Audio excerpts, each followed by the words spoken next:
Orang yang tidak mampu menyelesaikan masa lalunya tidak akan pernah bisa melangkah maju dan melangkah maju menuju masa depan. Saudara pendengar, bersama dengan saya Oti Priambodo dalam program Jalan 66. Sebuah program di mana kita mempelajari Alkitab pasal demi pasal dan memahami isinya.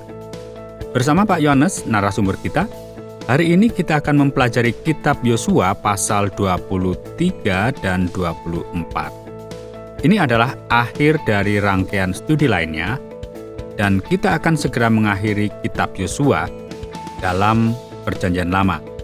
Dan Pak Yohanes menutupnya dengan tema Selamat Tinggal Sang Jenderal dan Komitmen Rakyat. Saudara, hal penting yang kita pelajari dalam bagian ini adalah bahwa iman mendapat tempat di tempat-tempat kafir.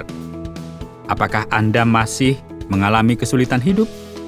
Lihatlah semua hal baik yang telah Tuhan lakukan, dan teruslah untuk bergerak maju. Jangan berkecil hati.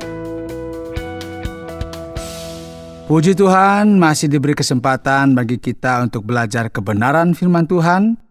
Terutama kita masih ada di program Jalan 66, ya.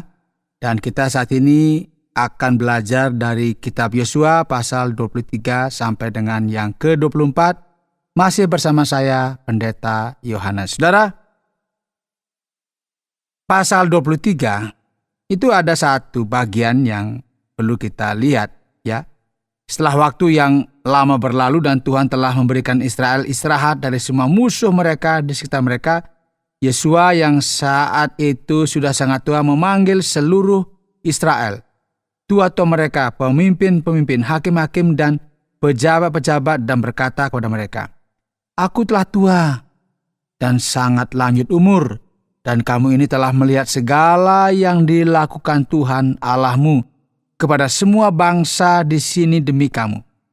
Sebab Tuhan Allahmu dialah yang telah berperang bagi kamu. Ingatlah, aku telah membagikan dengan membuang undi bangsa-bangsa yang menjadi tinggal ini kepada suku-sukumu menjadi milik pusakamu. Seperti juga semua bangsa yang telah kulenyapkan hari ini, mulai dari sungai Yordan sampai ke laut besar, di sebelah matahari terbenam. Dan Tuhan Allahmu dialah yang akan mengusir dan menghalau mereka dari depanmu, sehingga kamu menduduki negeri mereka seperti yang dijanjikan kepadamu oleh Tuhan Allahmu." Yosua sudah lanjut usia, saudara. Tanah itu, ya, kini telah ditaklukkan. Dan bangsa Israel kini berada di hadapan pemimpin mereka yang penuh dengan kemenangan. Dan ingat, Yosua sudah tua dan sudah tentunya ya mendekati akhir kehidupannya. Dan dia seperti memberikan pesan perpisahan sebelum dia mati, menyampaikan nasihat-nasihat kepada bangsa, kepada warga, kepada rakyatnya, agar mereka sungguh-sungguh benar-benar berhati-hati, jangan sampai mereka meninggalkan Tuhan. Nah, di ayat 6 dituliskan, "Kuatkanlah benar-benar hatimu dalam memelihara dan melakukan segala yang tertulis dalam kitab hukum Musa, supaya kamu jangan menyimpang ke kanan atau ke kiri, dan supaya kamu jangan bergaul dengan bangsa-bangsa yang masih tinggal di antaramu, serta mengakui nama Allah mereka, dan bersumpah demi nama itu, dan beribadah atau sujud menyembah kepada mereka. Tetapi kamu harus berpaut kepada Tuhan Allahmu, seperti yang kamu lakukan sekarang." Ini penegasan kembali agar mereka ingat kepada hukum-hukum yang telah diperintahkan oleh Musa, yang telah diberikan kepada mereka, yaitu hukum Taurat. Agar mereka jangan menyimpang, ya, ke kanan atau ke kiri, jangan sampai mereka menyimpang mengikuti tingkah pola bangsa-bangsa kafir saat itu. Tuhan, kata kitab suci, telah mengusir bangsa-bangsa yang besar dan kuat dari hadapanmu. Dia membuat mereka melarikan diri. Dia telah memberimu kemenangan. Karena itu apa? Kasihlah Tuhan Allahmu dengan sungguh-sungguh. Ya, saudara, ini bukan berarti hanya menaati Tuhan, tetapi juga mengungkapkan kasih kita kepada Tuhan yang telah memberkati umat Israel begitu lama. Jadi ini saya kira seperti melanjutkan alur berpikir yang sama, ya, fokus yang sama seperti yang kita lihat di dalam kitab Ulangan. Misalnya, kitab suci melanjutkan seperti ini. Tetapi jika hatimu berpaling dan engkau tidak mau mendengar, bahkan engkau mau disesatkan untuk sujud menyembah kepada Allah lain dan beribadah kepadanya, maka aku memberitahukan kepadamu pada hari ini bahwa pastilah kamu akan binasa. Tidak akan lanjut umurmu di tanah kemana engkau pergi, menyeberangi sungai Yordan untuk mendudukinya. Aku memanggil langit dan bumi menjadi saksi terhadap kamu pada hari ini. Kepadamu kuperhadapkan kehidupan dan kematian, berkat dan kutuk. Pilihlah kehidupan supaya engkau hidup, baik engkau maupun keturunanmu, dengan mengasihi Tuhan Allahmu, mendengarkan suaranya, dan berpaut padanya. Sebab hal itu berarti kehidupmu dan lanjut umurmu untuk tinggal di tanah yang dijanjikan Tuhan. Tetapi seperti telah datang atas kamu segala yang baik, yang telah dijanjikan kepadamu oleh Tuhan Allahmu, demikianlah Tuhan akan mendatangkan atas kamu segala yang tidak baik sampai Ia telah memusnahkan kamu dari tanah yang baik ini, yang diberikan kepadamu oleh Tuhan Allahmu, apabila kamu melangkahi perjanjian yang telah diperintahkan kepadamu oleh Tuhan Allahmu, dan pergi beribadah kepada Allah lain, dan sujud menyembah kepada mereka, maka murka Tuhan akan bangkit terhadap kamu, sehingga kamu segera binasa dari negeri yang baik yang telah diberikannya kepadamu. Saudara, coba kita perhatikan ini yang kita sebut sebagai realitas perjanjian. Dengar, kamu harus berbalik kepada Tuhan. Jika kamu menolaknya, kutukan yang dinubuatkan dalam perjanjian itu akan menjadi kenyataan bagimu. Karena itulah kamu perlu melakukan hal yang benar. Ya, sebelum kenyataan seperti itu ada pembaruan komitmen mereka, ya. Di Sikem, kalau kita perhatikan di ayat 24, berkatalah Yosua kepada seluruh bangsa itu, beginilah firman Tuhan Allah Israel.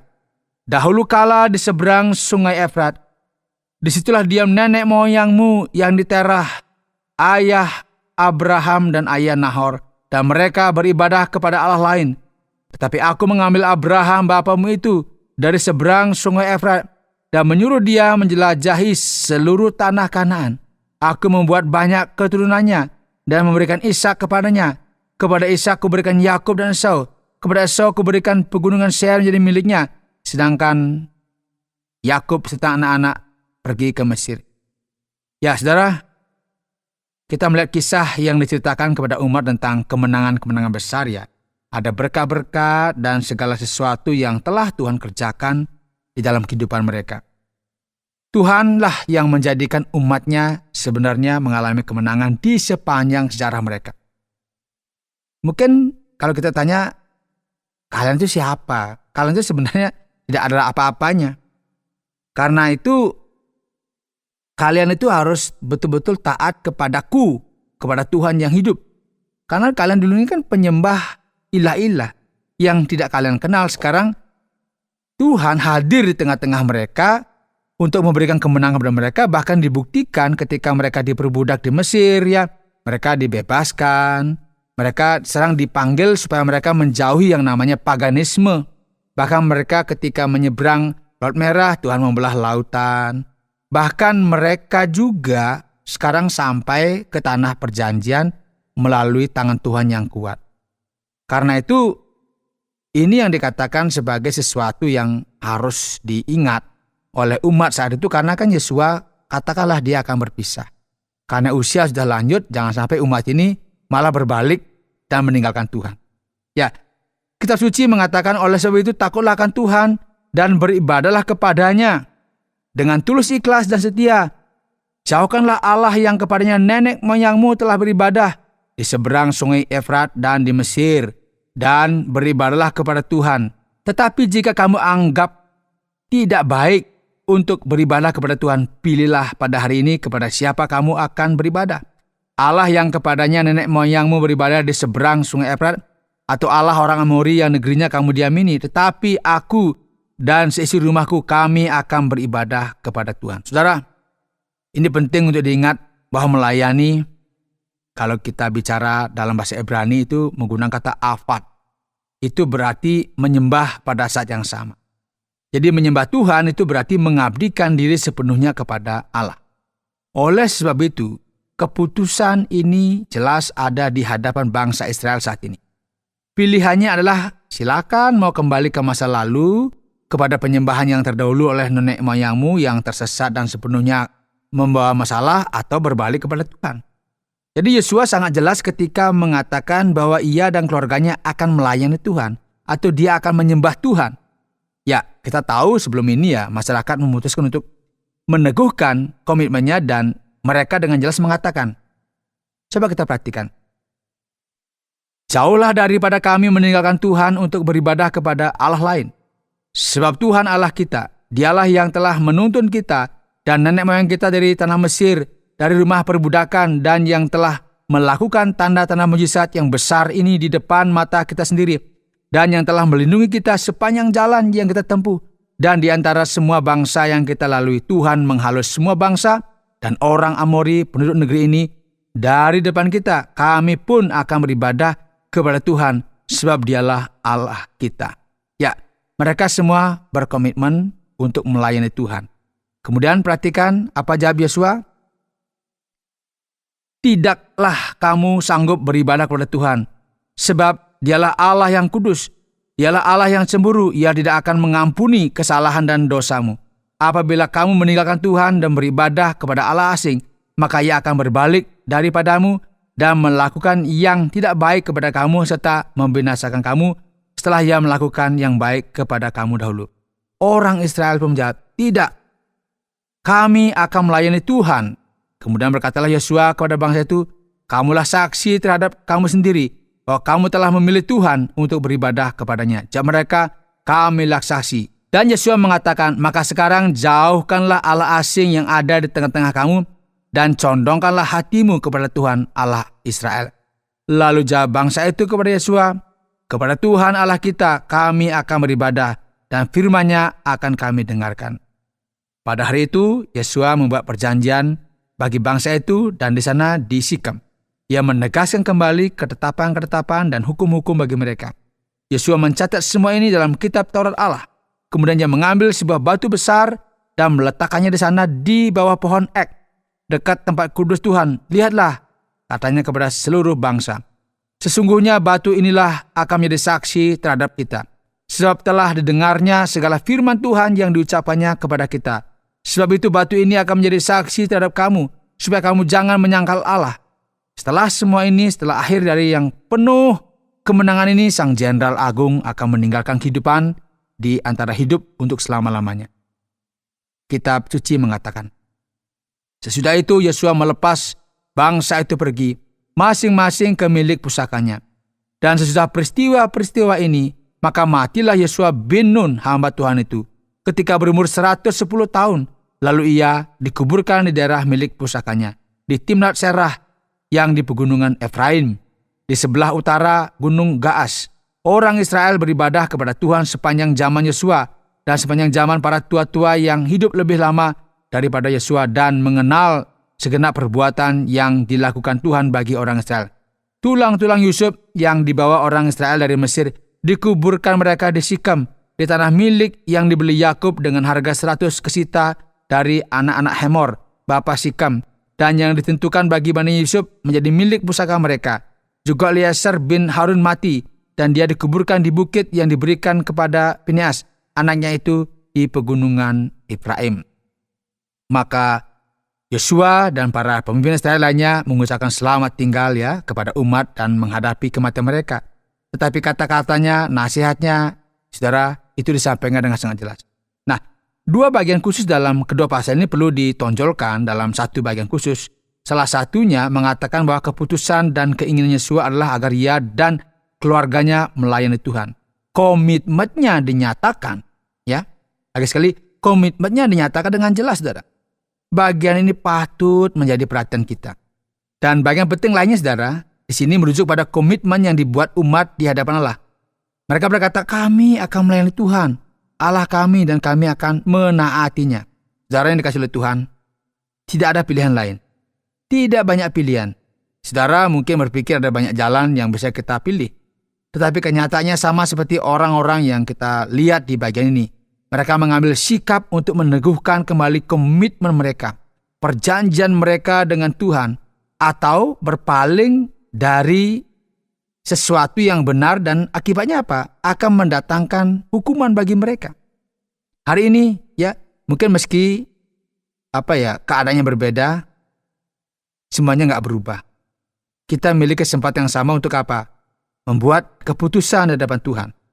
Apakah kita akan melayani Tuhan, menyembah Dia satu-satunya Allah yang benar, yang telah menyatakan dirinya di dalam diri Yesus Kristus, atau kita akan mengikuti ilah-ilah yang lain? Perkataan agung Jenderal besar Yosua itu tetap menggema sepanjang sejarah, menegaskan kembali komitmennya kepada Tuhan. Dan pertanyaan yang kita miliki saat ini adalah, apa keputusan saudara? Siapa yang saudara akan layani? Apa komitmen saudara? Bagaimana sikap saudara menghadapi pertanyaan penting dalam kehidupan ini? Kiranya Tuhan selalu memberkati saudara untuk terus berkomitmen berbakti kepada Dia, berbakti kepada Kristus yang telah mengampuni saudara, yang telah memberikan hidup kepada saudara, dan terus melayani Dia sepanjang kehidupan kita. Baik Pak Yohanes, hari ini adalah penutup yang luar biasa dalam kitab Yosua, dan kita akan menemukan beberapa ungkapan, beberapa kata yang tampaknya agak rumit di sini. Saya akan menanyakan kepada Pak Yohanes pertanyaan penting di pasal yang ke-24 pada ayat yang ke-12. Di sana tertulis, "Aku telah mengirim tabuhan mendahuluimu." Ini sesuatu yang tidak masuk akal. Apakah Tuhan benar-benar mengirimkan serangga terbang raksasa atau sesuatu? Apakah ini benar? Baiklah Pak Oti ya, sebelum kita menjawab ini, mari kita kunci pintu dan jendela. Ini jangan-jangan ada tawon yang masuk ini. Waduh, ya. Ini memang aneh ya. Tuhan berkata bahwa Dia mengusir orang Amori dan bangsa Kanaan lainnya dengan tawon. Ya, ini terdengar sangat aneh. Ini kan tawon ini kalau kena kepala, kaki ya bisa bengkak-bengkak ya. Jadi memang ini mereka diserang oleh ketakutan, kepanikan. Ya, kita lihat juga seperti ada juga di kisah Rahab ya. Jadi pilihan ini tampak lebih masuk akal. Jadi daripada menerjemahkan ini dengan kata tawon, akan lebih baik dan lebih mudah dipahami jika ini menempatkan kata panik atau sayang di sini. Sehingga gagasan keseluruhan dari bagian ini dapat dipahami, yaitu bahwa Tuhan menghajar mereka dengan ketakutan. Ya, saya pikir menjadi jauh lebih jelas bagi kita. Dan lebih mungkin, ya kemungkinan besar memang demikianlah maknanya di sini. Terjemahan harfiah memang tawon atau tabuhan ya, di sini tidak seperti itu mungkin ya. Ini alternatif tapi tidak pasti. Benar Pak Yohanes. Sekarang Yosua mengucapkan selamat tinggal dan persiapan tampaknya telah dilakukan. Mengapa kita menemukan momen-momen terbaik dalam kehidupan Yosua yang agung di sini? Menceritakan sejarah Israel, penyeberangan padang gurun, Laut Merah, kisah Bileam, dan yang lainnya. Dan kitab suci terus-menerus mengingatkan hal-hal yang terjadi di masa lalu. Padahal tidak semuanya merupakan pengingat yang baik. Alasan yang perlu kita lihat di sini, karena tak seorang pun bisa maju tanpa terlebih dahulu memahami masa lalu. Ya, orang yang tidak menyelesaikan masa lalunya tidak akan pernah bisa melanjutkan dan melangkah maju menuju masa depan. Jadi orang-orang itu berada di hadapan situasi yang sudah pernah mereka hadapi sebelumnya. Dan satu-satunya cara kita belajar adalah dengan memperhatikan apa yang telah terjadi dalam hidup kita. Nah, di sini ada pernyataan ya, kalian penyembah berhala, kalian menyembah berhala. Nah, Tuhan membebaskanmu dari situasi ini, membawamu keluar dari keadaan itu, dan sepanjang sejarah ya engkau dapat menyaksikan hal-hal besar yang telah Tuhan lakukan. Engkau telah melewati masa-masa sulit, tetapi engkau telah sampai sejauh ini karena kuasa Tuhan. Nah, oleh sebab itu sangat penting untuk mempelajari sejarah, melihat ke belakang, melihat apa yang terjadi dan tidak mengulangi kesalahan yang telah dibuat sebelumnya. Ya, ini adalah pelajaran yang berharga dan tentunya juga berguna bagi kita di masa kini. Nah, Pak Yones, menarik bagi saya, orang-orang melihat begitu banyak mukjizat di sini. Melihat kebaikan dan belas kasihan Tuhan, tetapi mereka masih kembali ke masa lalu, menyembah dewa-dewa lain. Mengapa ini menjadi bagian saat ini? Ini sedikit rahasia yang ingin saya sampaikan ya. Yang terjadi adalah masyarakat Israel merupakan masyarakat baru di negeri ini. Orang baru ya. Ya, mereka tiba di negeri baru ini dan belajar banyak hal dari orang Amori. Bayangkan ya, tiba di tempat baru yang tidak kita ketahui. Dan orang Israel hingga saat ini masih merupakan bangsa yang berpindah-pindah atau nomaden. Mereka biasa mengembalakan ternak. Jadi pada dasarnya mereka adalah bangsa yang beternak begitu ya. Bangsa Kanaan itu lebih condong kepada pertanian. Nah, pemahaman mereka tentang pertanian berkaitan langsung dengan penyembahan berhala. Jadi yang terjadi di sini adalah sebagai berikut. Kalau saya bisa katakanlah, mereka mengadakan perayaan-perayaan yang merupakan perayaan panen dan banyak hal lainnya, ya. Tapi juga ada banyak sekali kegiatan-kegiatan yang bersifat amoralitas. Dan mereka akan berkata kepada bangsa Israel, jika kalian tidak melakukan hal yang sama, kalian tidak akan bisa mendapatkan panen yang melimpah. Mungkin seperti itu.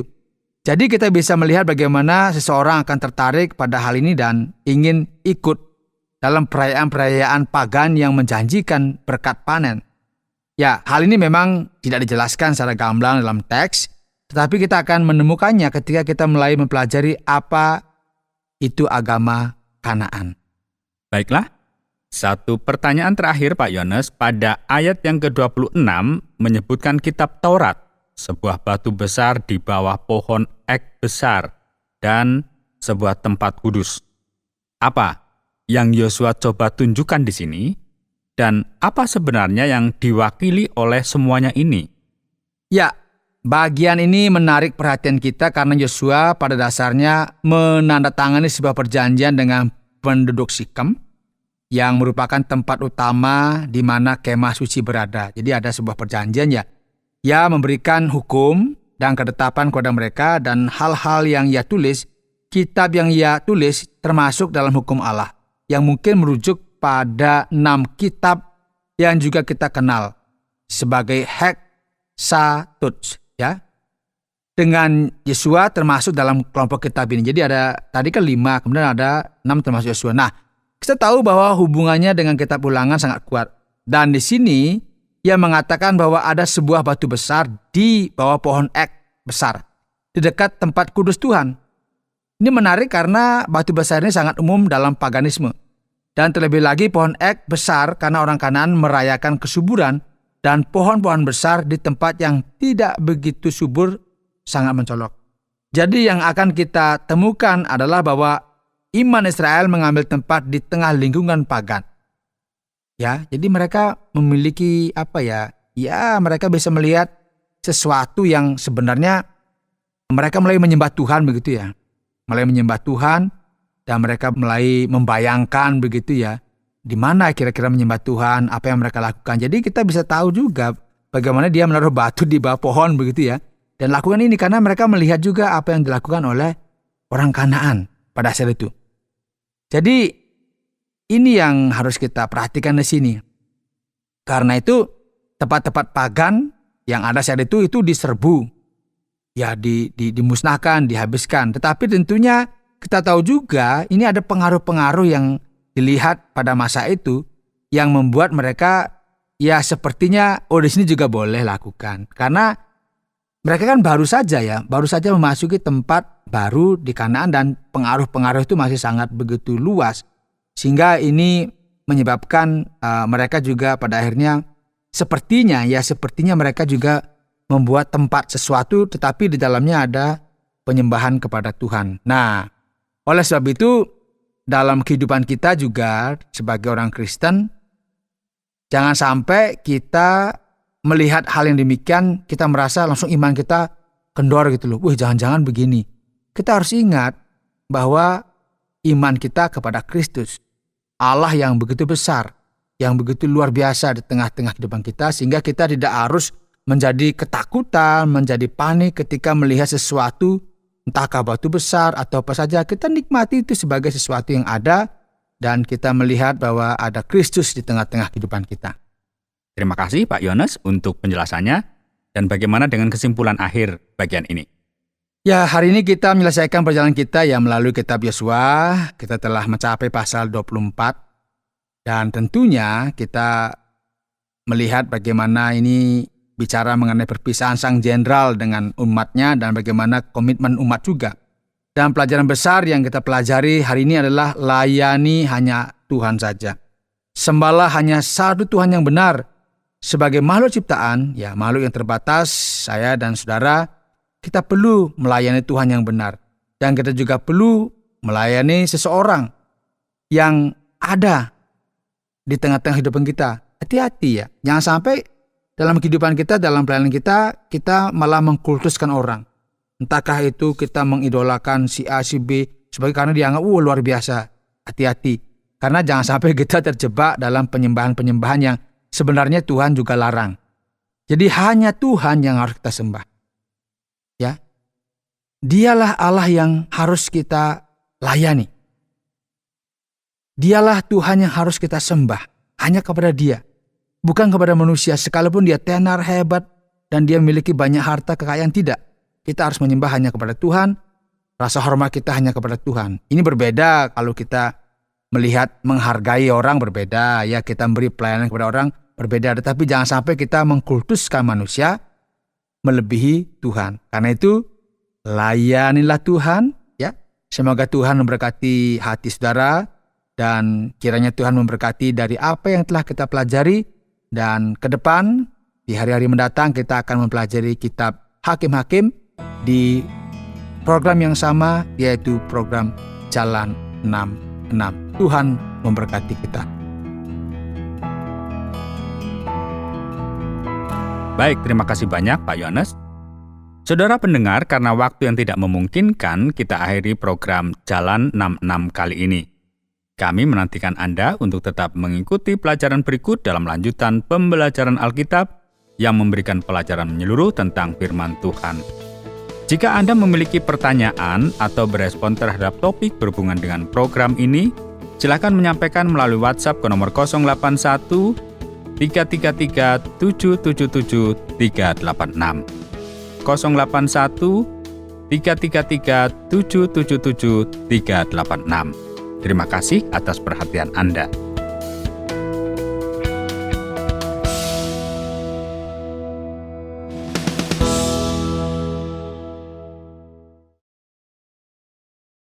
Terima kasih Anda sudah mengikuti program kami. Jika Anda diberkati, jangan lupa like, komen, dan share supaya Anda tidak ketinggalan setiap program terbaru kami. Jangan lupa juga untuk subscribe channelnya dan nyalakan loncengnya. Jika Anda ingin mendukung pelayanan kami, bisa melalui rekening kami berikut ini atau menghubungi kami di sini.